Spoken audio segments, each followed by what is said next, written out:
kita semua.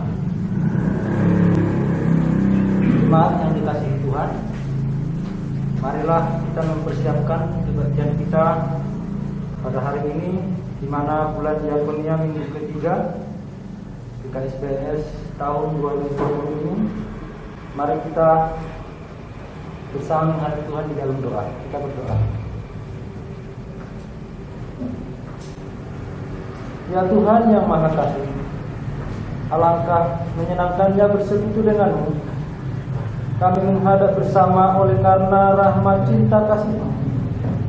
Kuasailah ibadah ini dengan Roh Kudus, supaya kami dapat memuliakan nama-Mu dengan melayani kehendak-Mu dengan iman yang teguh.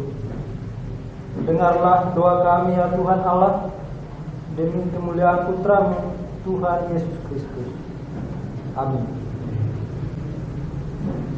Jemaat yang dikasihi dan mengasihi Tuhan, marilah kita awali ibadah kita ini dengan mengaku bahwa pertolongan kita adalah dalam nama Tuhan yang menjadikan langit dan bumi, yang kasih setianya sampai selama-lamanya.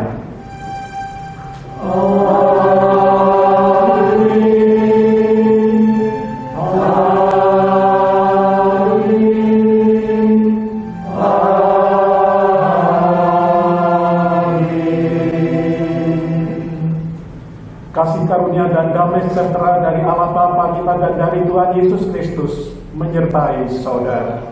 Menyertai saudara juga. Amin. Jemaat dipersilakan duduk kembali. Jemaat yang dikasihi Tuhan, mengawali ibadah kita pada hari ini, kita akan dihantar melalui nas pembimbing firman Tuhan yang tersurat di dalam kitab Mika, pasalnya yang ke-6 ayat 6 sampai ayat 8.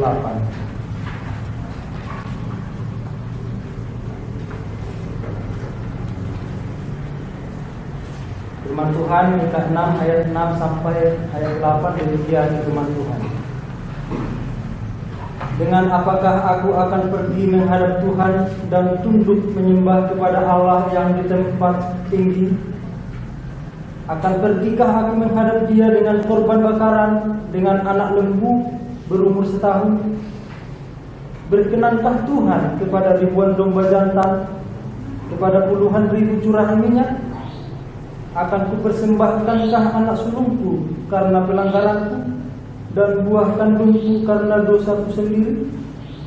Hai manusia, telah diberitahukan kepadamu apa yang baik, dan apakah yang dituntut Tuhan daripadamu, selain berlaku adil, mencintai kesetiaan, dan hidup dengan rendah hati di hadapan Allah. Jemaat yang dikasihi Tuhan, sebagai panggilan untuk kita bersekutu di hadapan Tuhan, marilah kita memuliakan Tuhan, kita menaikkan pujian bagi Tuhan dengan bersama. Kita nyanyikan himne jemaat nomor 5, Tuhan Allah Namamu.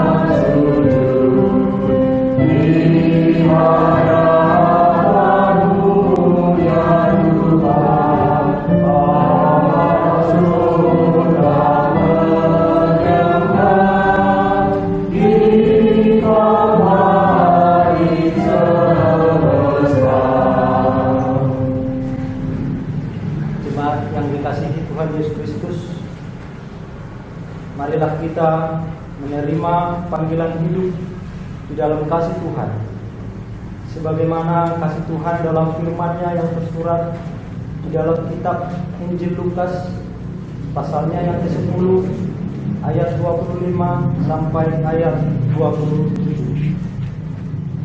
Injil Lukas 10 ayat 25 sampai 27, yang demikian firman Tuhan. Pada suatu kali berdirilah seorang ahli Taurat untuk mencobai Yesus, Katanya, "Guru, apa yang harus kuperbuat untuk memperoleh hidup yang kekal?" Jawab Yesus kepadanya, "Apa yang tertulis dalam hukum Taurat? Apa yang kau baca di sana?" Jawab orang itu, "Kasihilah Tuhan Allahmu dengan segenap hatimu, dan dengan segenap jiwamu, dan dengan segenap kekuatanmu, dan dengan segenap akal budimu, dan kasihilah sesamamu manusia seperti dirimu sendiri." Jemaat yang dikasihi Tuhan, demikianlah panggilan hidup dalam kasih yang Tuhan berikan agar kita dapat menjaga anugerah keselamatan yang daripada Tuhan. Mari Bapak Ibu yang dikasihi Tuhan, kita kembali di dalam nyanyian pengakuan kepada Tuhan di hadapan Tuhan yang memelihara kita. Dengan penuh kasih kita mengakui segenap keberadaan kita dengan nyanyian pengakuan dosa. Marilah kita nyanyikan Kidung Jemaat nomor 27, "Meski tak layak diriku."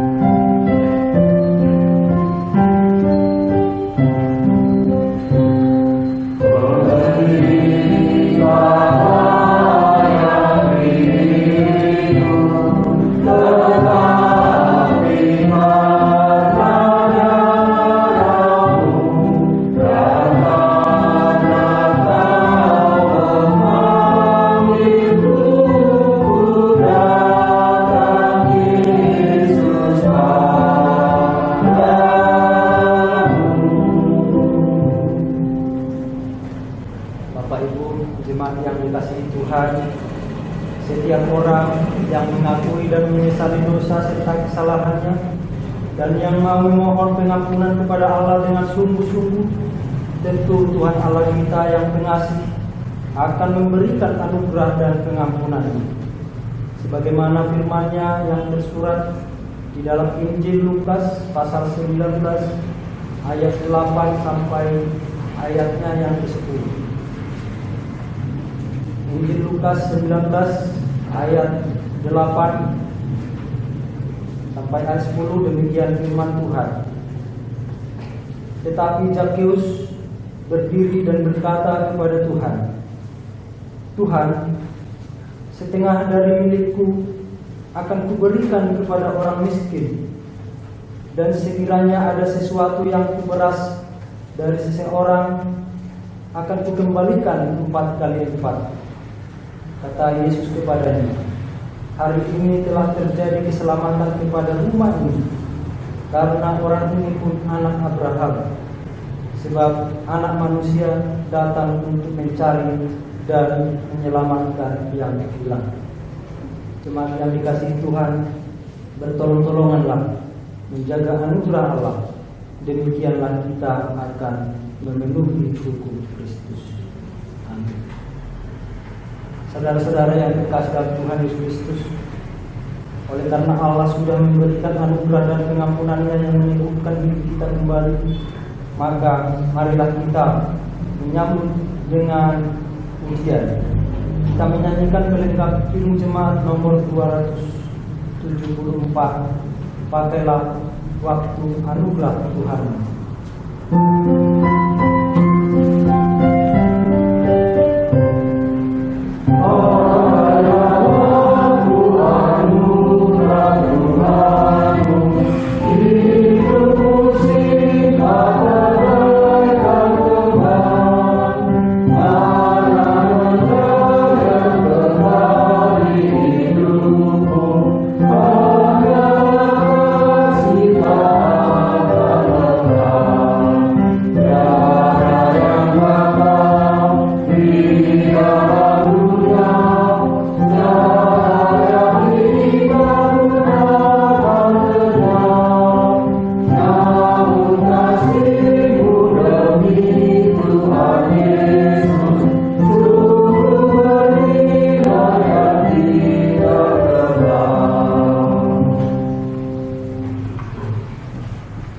Jemaat yang dikasihi Tuhan, marilah kita menyambut pemberitaan kitab suci dan kita bersama mengawalinya dalam doa. Ya Bapa, segala tulisan yang telah Engkau ilhamkan, jadikanlah itu bermanfaat untuk mengajar kami di dalam kami melakukan karya-karya kehidupan, karena Engkau telah meneguhkan hidup kami dengan firman, sehingga kami mohon pimpinan Roh Kudus-Mu untuk kami dapat menjadi pelaku-pelaku firman di dalam setiap langkah kehidupan kami, demi kemuliaan Allah Bapa, Putra, dan Roh Kudus. Amin.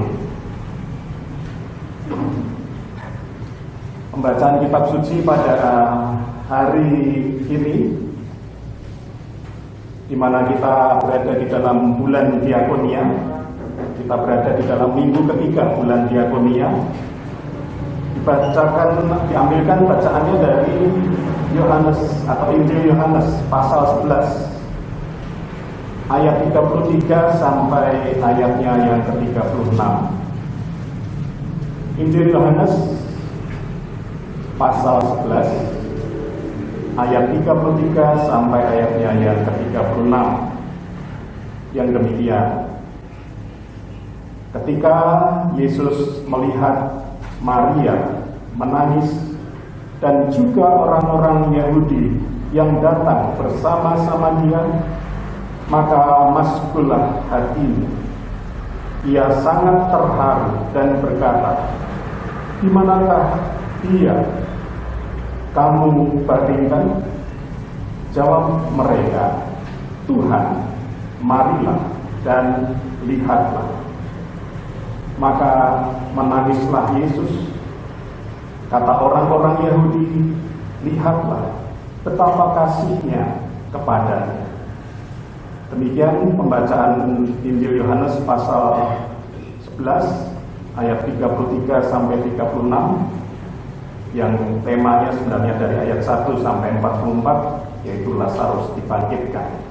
Kita menyambut pembacaan kitab suci untuk masuk pewartaan dengan lengkap Kidung Jemaat 197. Buka mataku.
Shalom Aleichem, Bapak Ibu yang dikasih Tuhan. Pujilah Tuhan, kita hari ini dipersekutukan di tempat ini dalam ibadah adaptasi kebiasaan baru. Kebiasaan baru sekarang ini luar biasa, membuat gerah semuanya, semua berkipas-kipas, karena kipas angin juga tidak boleh dinyalakan, karena droplet akan berputar di ruangan ini. Ibadah juga tidak boleh lama-lama. Kalau saya senang karena khotbahnya nggak usah lama-lama. Dan hari ini kita berada di dalam ibadah, di dalam AKB atau adaptasi kebiasaan baru. Saya yang menggunakan face shield ini, di muka saya ini panas sekali. Jadi keringat tidak bisa saya hapus langsung dengan sapu tangan. Kebiasaan baru, tapi saya harus bertahan. Ini juga menjadi gambaran. Rupanya ini baru sebentar aja seperti ini. Apalagi perawat-perawat yang harus mengenakan itu sejak pagi, mungkin sampai siang hari, dengan pakaian yang keringatnya bercucuran dan seterusnya. Ini adalah cara kita juga belajar beradaptasi, menyesuaikan dengan situasi yang memang perlu di dalamnya kita ikut empati. Situasi panas yang kita alami hari ini adalah bagian dari empati. Dan kalau kita bersama belajar tentang empati, pada hari ini kita membaca ayat 33 sampai ayatnya yang ke 36 dari bacaan sebenarnya cukup panjang, yaitu yang bertemakan Lazarus dibangkitkan. Jadi ayat 33 sampai 36 ini mencerminkan bahwa Yesus yang hadir di tengah kehidupan menyelamatkan dunia ini adalah menunjukkan bahwa Allah itu adalah Allah yang empati.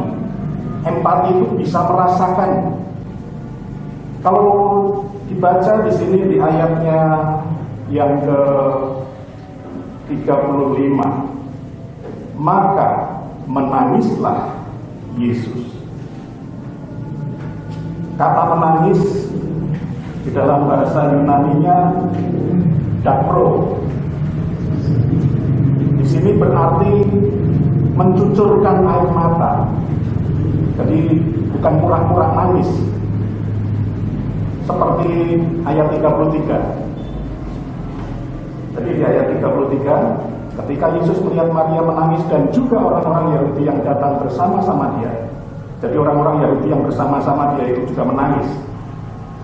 Tetapi kadang-kadang nangisnya hanya pura-pura. Dan lebih banyak pura-pura karena itu tradisi. Yahudi orang tradisi menangis sudah menjadi tradisi mereka. Ikut menangis sekalipun sebenarnya tidak sungguh-sungguh bersedih. Tapi yang terjadi dengan Yesus dikatakan di ayat 35. Yesus, maka menangislah Yesus. Artinya Yesus menumpahkan air mata. Yesus mencucurkan air mata melihat kedukaan yang dialami oleh Maria dan Marta. Dan tujuan dari kehadiran Allah menjadi semakin jelas, bahwa tujuan kehadiran Allah di bumi ini di dalam karya Yesus Kristus adalah untuk menyatakan bahwa Allah adalah juga Allah yang berempati, merasakan derita duka manusia. Kalau kita mengikuti mulai dari ayat 1, sebenarnya ayat 1 sampai ayat 7 ini hanya ingin menjelaskan tentang informasi tempat, siapa Maria, siapa Marta, siapa Lazarus, dan bagaimana relasi mereka dengan Yesus yang begitu dekat. Dan karena situasi itu diberitahukan kepada Yesus bahwa Lazarus sakit, dan sakitnya kelihatannya agak parah. Oleh karena itu di ayat 8 sampai ayatnya yang ke-16 di sana ditunjukkan bahwa ada percakapan dengan murid-murid bahwa rupanya Lazarus pun akhirnya meninggal. Teman dekat, orang yang dikasihi. Kalau tadi kita baca di ayatnya yang ke-36 tadi, kata orang Yahudi, lihatlah betapa kasihnya kepadanya. Ini sebenarnya Yesus sungguh mengasihi Lazarus. Oleh karena itu, ketika Lazarus mati, kemudian Marta, Maria berduka cita, Yesus pun ikut menumpahkan air mata. Bapak Ibu yang dikasihi Tuhan, ayat demi ayat 17 sampai ayat 27 juga menggambarkan Yesus akhirnya hadir di dalam keluarga itu, keluarga duka, bercakap-cakap dengan Marta yang percaya, bahwa Marta percaya di ayat 22 kalau kita membaca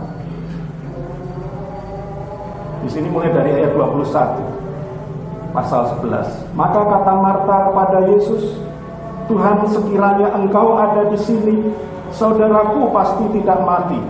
Jadi rupanya Marta agak menyesalkan Yesus tidak hadir pada saat Lazarus sakit. Tapi ayat 22 dikatakan, tapi sekarang aku pun tahu bahwa Allah akan memberikan kepadamu segala sesuatu yang engkau minta kepadanya. Sekarang pun aku tahu. Jadi ketika Yesus datang, itu bukan berarti tidak ada pengharapan lagi. Marta masih memiliki pengharapan karena Yesus bersedia hadir. Dan pengharapan itu adalah, aku tahu bahwa Allah akan memberikan kepadamu segala sesuatu yang engkau minta kepadanya. Inilah yang hendak ditunjukkan di ayat 22. Dari ayat bacaan kita 17 sampai 27, kemudian 28 sampai 32, perjumpaan dan tanggapan Maria akan hadirnya Yesus. Karena Yesus pada saat tidak hadir juga Maria mengatakan hal yang sama seperti yang dikatakan Marta. Kalau kita membaca di ayatnya yang ke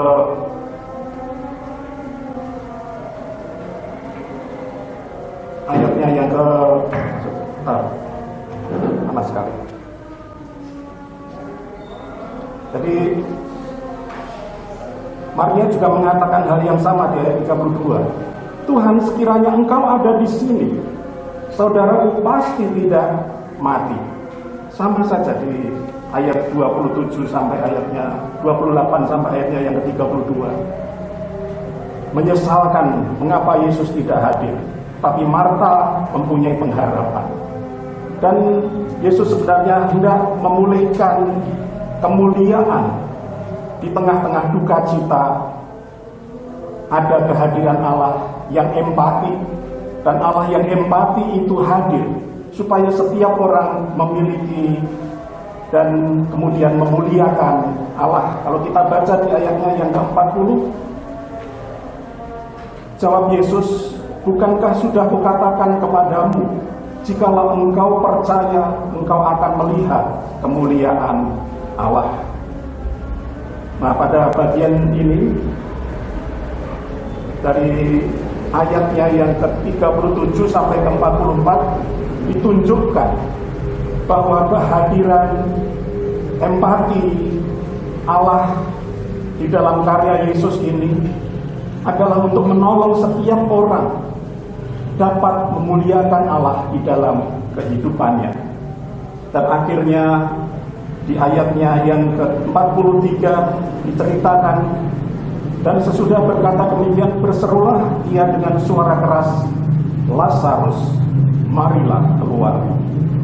Ini adalah peristiwa duka cita Allah di tengah-tengah duka cita manusia, yang kemudian perlu diikuti dengan percaya seperti Marta tadi.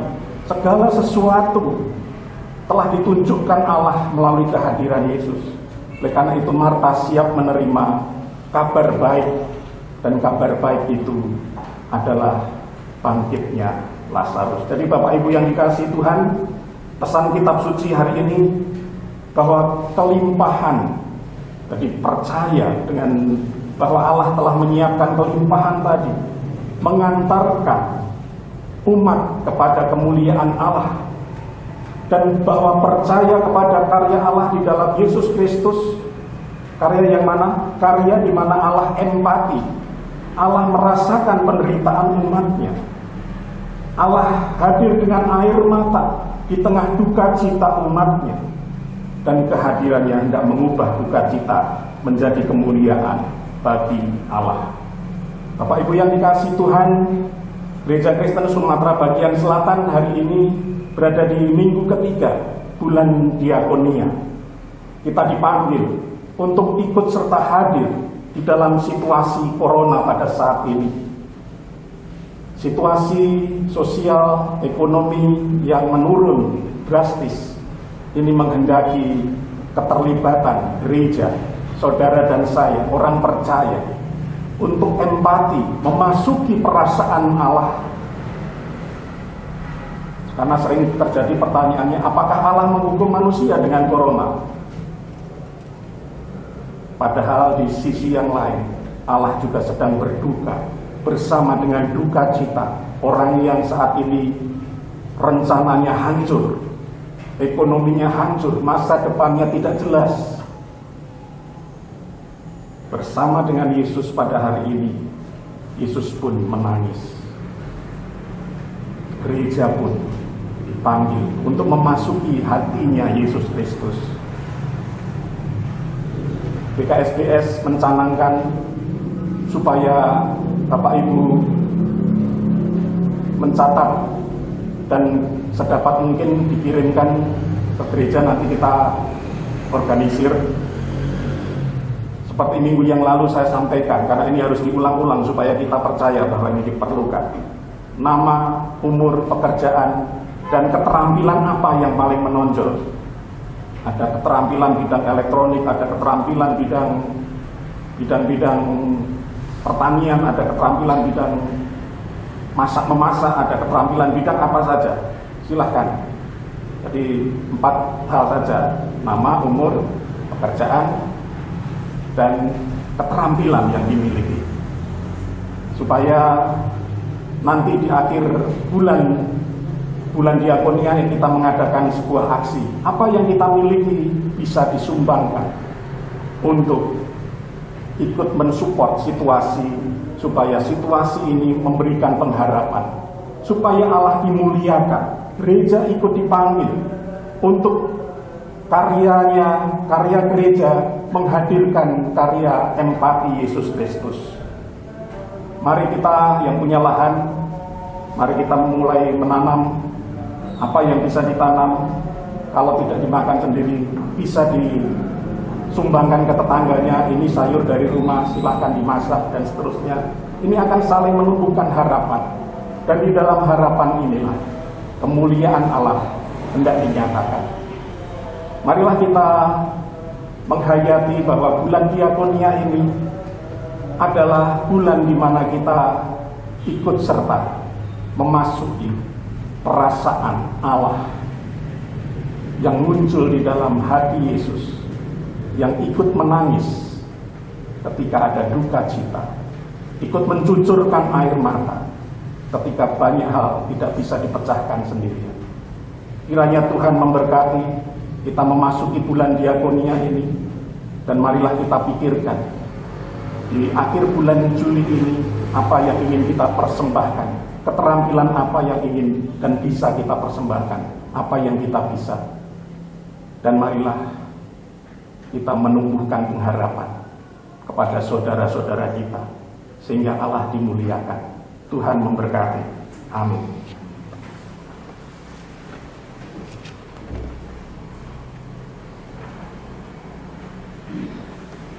Marilah kita memasuki saat teduh kita.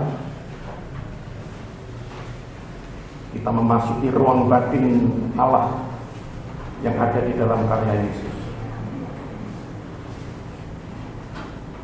Keterampilan yang kita miliki akan menjadi berkat. Marilah kita bersama berdoa. Kami bersyukur untuk firman dan sabda-Mu. Kiranya ini menghidupkan semangat kami untuk kami memandang situasi bersama duka cita yang sedang dialami oleh banyak orang pada saat ini menjadi berkat yang memberi pengharapan, dan di dalamnya Allah dimuliakan. Kami berdoa untuk yang sakit, Engkau menyembuhkan. Kami berdoa untuk yang lanjut usia, Engkau memberi kekuatan.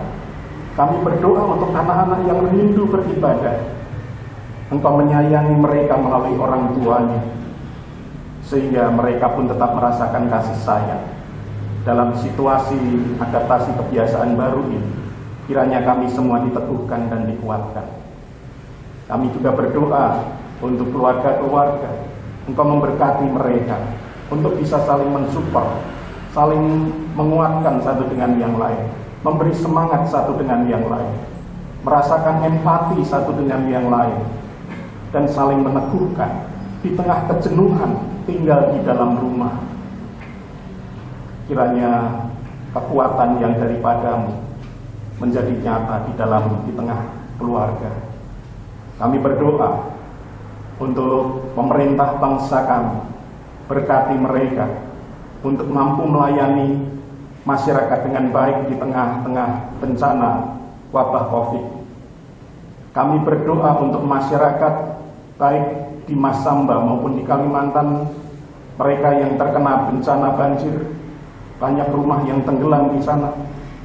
Kami mohon penyertaan supaya kami sebagai gereja terus juga ikut ambil bagian di dalam memberi semangat support untuk mereka yang berduka cita di tengah duka cita yang sedang dialami bangsa ini. Kiranya Engkau menguatkan bangsa ini. Kami berdoa untuk para pelayan jemaat, Engkau juga memberi kekuatan kepada mereka dalam melakukan tugas panggilan pelayanan, supaya semua dapat terlayani dan supaya gereja dapat menghadirkan karya kasih Allah di tengah dunia ini. Kami berdoa juga bagi gereja-gereja di mana-mana tempat, supaya kasih Allah dapat dinyatakan, empati dan keterlibatan duka cita Allah di tengah-tengah dunia ini dapat dirasakan, dan banyak orang kemudian memuliakan Allah karena karya baik Allah di tengah-tengah dunia ini. Kami mohon pertolongan untuk semua gereja-gereja, persatukan gereja-gereja menjadi berkat bagi banyak orang, baik di Indonesia maupun di seluruh dunia. Kami mohon penyertaan hanya di dalam nama Tuhan Yesus Kristus yang telah mengajar kami berdoa. Bapa kami yang di surga, dikuduskanlah namamu, datanglah kerajaan-mu, jadilah kehendak-mu di bumi seperti di surga. Berikanlah kami pada hari ini makanan kami yang secukupnya, dan ampunilah kami akan kesalahan kami, seperti kami juga mengampuni orang yang bersalah kepada kami. Dan janganlah membawa kami ke dalam pencobaan, tetapi lepaskanlah kami daripada yang jahat. Karena Engkaulah yang mempunyai kerajaan dan kuasa dan kemuliaan sampai selama-lamanya. Amin.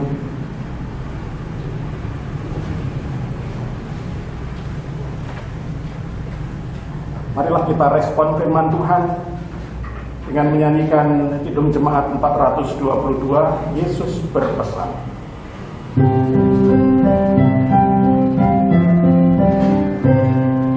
Yesus berpesan dalam hamba, kamu harus jadi milik gemerlap, anak masing-masing bisa dipadam. Jalan dunia ini bersinar. Marilah bersama dengan gereja Tuhan dari segala abad dan dari seluruh penjuru dunia kita menyatakan pengakuan iman kita, yaitu pengakuan iman rasuli. Kita ungkapkan bersama. Aku percaya kepada Allah Bapa yang Maha Kuasa, Khalik langit dan bumi, dan kepada Yesus Kristus anaknya yang tunggal Tuhan kita, yang dikandung daripada Roh Kudus, lahir daripada anak darah Maria, yang menderita di bawah pemerintahan Pontius Pilatus, disalibkan, mati dan dikuburkan, turun ke dalam kerajaan maut, pada hari yang ketiga bangkit pula dari antara orang mati, naik ke surga, duduk di sebelah kanan Allah Bapa yang Maha Kuasa, dan akan datang dari sana untuk menghakimi orang yang hidup dan yang mati. Aku percaya kepada Roh Kudus, gereja yang kudus dan am, persekutuan orang kudus, pengampunan dosa, kebangkitan orang mati dan hidup yang kekal. Amin. Silakan duduk kembali.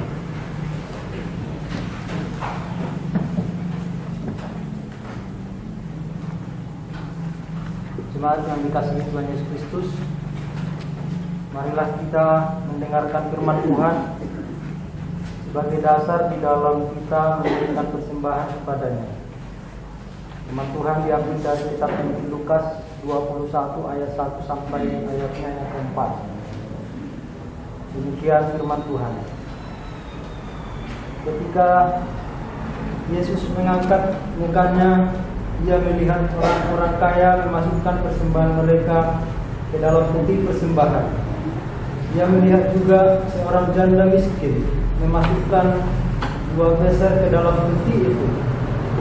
Lalu Ia berkata, Aku berkata kepadamu, sesungguhnya janda miskin ini memberi lebih banyak daripada semua orang itu, sebab mereka semua memberi persembahannya dari kelimpahannya, tetapi janda ini memberi dari kekurangannya, bahkan ia memberi seluruh nafkahnya. Jemaat yang dikasihi Tuhan, mari kita mengaturkan persembahan kita kepada Tuhan sambil memuji namanya yang agung dengan menyanyikan bersama Binu Jemaat 393, Tuhan betapa banyaknya.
Kami bersyukur kepada-Mu ya Tuhan, karena kebaikan pertolongan Tuhan yang terus kami rasakan dalam hidup kami.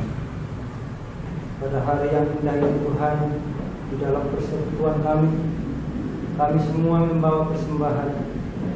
Persembahan ini adalah sebenarnya milik Tuhan, dan kami mengembalikannya kepada Tuhan sebagai ucapan syukur kami. Biarlah persembahan kami ini boleh berkenan di hadapan Tuhan dan boleh menjadi memperluas kerajaan Tuhan melalui persekutuan pelayan kami, terlebih dalam berdiakoni. Kami menyerahkan persembahan kami ini hanya di dalam nama Tuhan Yesus Kristus kami berdoa. Amin.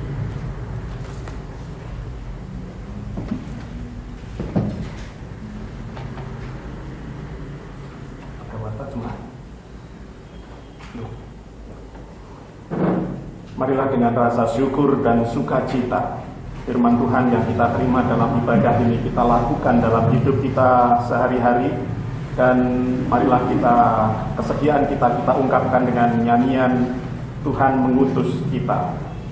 PKJ 185.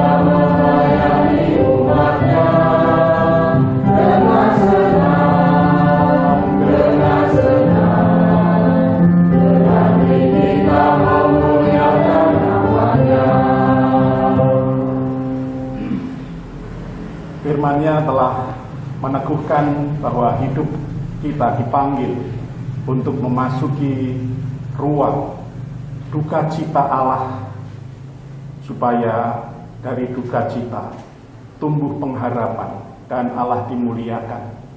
Kita dipanggil untuk menjadi pelaku-pelaku firman di tengah kehidupan. Bertolong-tolonganlah untuk menghadirkan damai sejahtera Allah dalam kehidupan ini, dan terimalah berkat Tuhan. Jemaat diundang bangkit berdiri. Tuhan memberkati engkau dan melindungi engkau. Tuhan menyinari engkau dengan wajah-Nya dan memberi engkau kasih karunia. Tuhan menghadapkan wajah-Nya kepadamu dan memberi engkau damai sejahtera demi kemuliaan Allah Bapa, Putra dan Roh Kudus. Haleluya.